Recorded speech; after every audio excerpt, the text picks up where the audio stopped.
नमस्कार, फाइनेंशियल वकवास में आपका स्वागत है।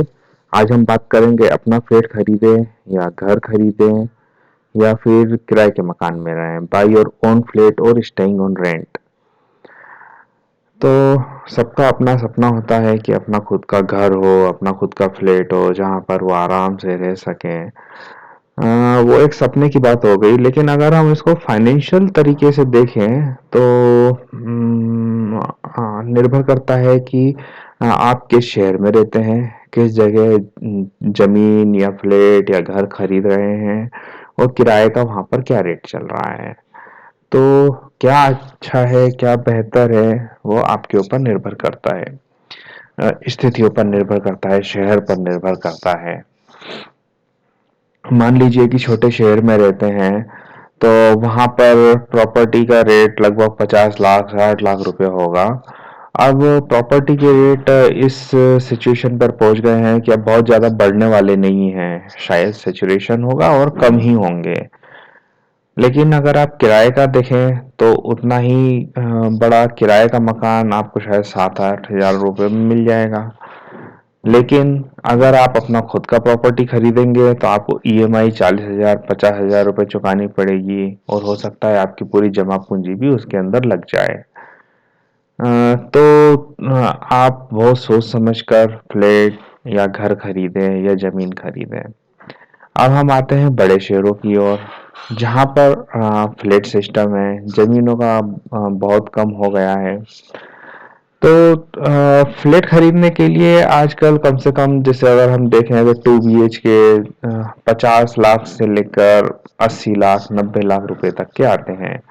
तो अगर हम एक एवरेज मान के चले कि हाँ 50 लाख रुपए में है लेते हैं, तो 50 लाख रुपए में अगर आप एक फ्लैट लेते हैं तो उसके लिए आपको डाउन पेमेंट 20% जो है बैंक को देना पड़ता है। बैंक को 20% अपनी जेब से देना पड़ता है। तो वो हो गया लगभग 10 लाख रुपया। अब 40 लाख रुपया आपको बैंक से लोन लेना पड़ेगा। तो 40 हजार रुपया तो आपकी ईएमआई हो गई।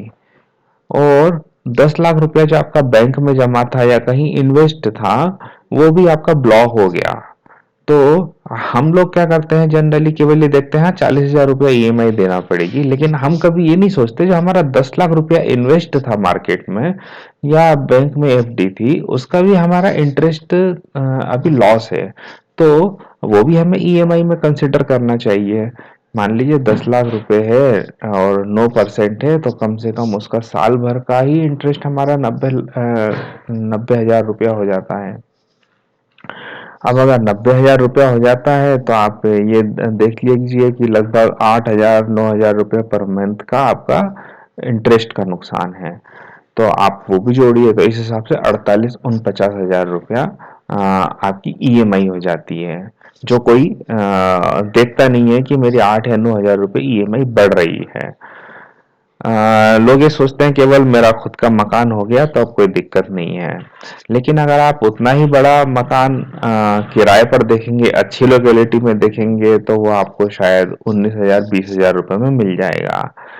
तो मेरा मानना ये है कि अगर आप 20 हजार रुपये में बढ़िया लोकेलिटी में किराए पर रह सकते हैं 20 हजार रुपये में, तो 50 हजार रुपये की ईएमआई देकर उतनी बढ़िया लोकेलिटी नहीं मिलेगी, क्योंकि उस लोकेलिटी में आपको खरीदने के लिए जहां पर आपको 20 हजार रुपये में किराए पे मकान मिल रहा है, वहां कम से कम 1 करोड़ रुपया लगाना पड़ेगा।